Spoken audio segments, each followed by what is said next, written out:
Hello, ഇന്ന് ആകെ തിരക്ക് പിടിച്ചിട്ടുള്ളൊരു ദിവസം ഇനിട്ടാ. പെരുന്നാളാവാണ്, അതുകൊണ്ട് തന്നെ അത്യാവശ്യം ഓർഡറും ഉണ്ട്.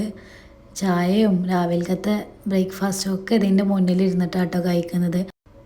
എൻ്റെ ഡ്യൂട്ടി കഴിഞ്ഞപ്പോൾ ഏകദേശം രാത്രി 8 മണി കഴിഞ്ഞിട്ടുണ്ട് കേട്ടോ. സിഎംഒക്ക് മൈലാഞ്ചി ഇടണമെന്ന് പറഞ്ഞപ്പോൾ വേഗം ഇട്ട് കൊടുക്കുകയാണ്. പെരുന്നാളല്ലേ, കുട്ടികൾക്കല്ലേ പെരുന്നാൾ. ഈ സാധനം നിങ്ങൾക്ക് അറിയോ? നമ്മളെ നാട്ടിലെ പണ്ട് നൊട്ടാരങ്ങ എന്നൊക്കെ പറയുന്ന നൊട്ടങ്ങയാണ് കേട്ടോ. പിന്നെ റാസ്ബെറി, അതുപോലെ എല്ലാ ബെറീസ് ഐറ്റംസും നല്ല പ്രീമിയം ആയിട്ട് നമ്മളൊരു ഹാമ്പർ സെറ്റ് ചെയ്യാൻ പോവാണ്.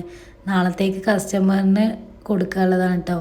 3 ഹാമ്പർ വേണം, സെയിം ആയിട്ടുള്ള 3 ഹാമ്പർ വേണം. എല്ലാ പ്രീമിയം ഫ്രൂട്ട്സും യൂസ് ചെയ്തിട്ടാണ് കേട്ടോ നമ്മളിത് ചെയ്യുന്നത്.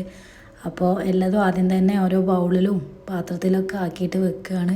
ഇനി ഇത് സെറ്റ് ചെയ്യണം. ഞാൻ ഒറ്റയ്ക്കല്ല കേട്ടോ, കാക്കുവിനെ ഹെൽപ്പ് ചെയ്യാനുണ്ട്. ഇത് പുളിയാണ്, പിന്നെ അതേപോലെ പീച്ച്, പേഴ്സ്, അങ്ങനെ എല്ലാ ഐറ്റംസും ഉണ്ട്. നാളെ ഇവിടെ പെരുന്നാളാണ്. പക്ഷേ ഈ ഒരു ഹാമ്പർ ഇനി എപ്പോഴാണ് സെറ്റ് ചെയ്ത് കഴിയാമെന്ന് ഒരു ഐഡിയയും ഇല്ല.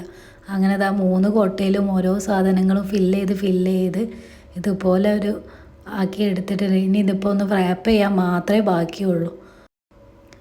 രാത്രി 2 മണിക്ക് കിടന്ന് 3 മണിക്ക് എണീറ്റും ചെയ്തിട്ടുണ്ട്. പെട്ടി കണ്ടില്ലേ, ഞങ്ങൾ ഇതിനൊരു ട്രിപ്പ് പ്ലാൻ ചെയ്തിട്ടുണ്ട്. അങ്ങനെ ഇതാ എയർപോർട്ടിലൊക്കെ എത്തിയിട്ടുണ്ട്. ഇനി നാളത്തെ വിശേഷങ്ങളായി കാണാം. ബായ്.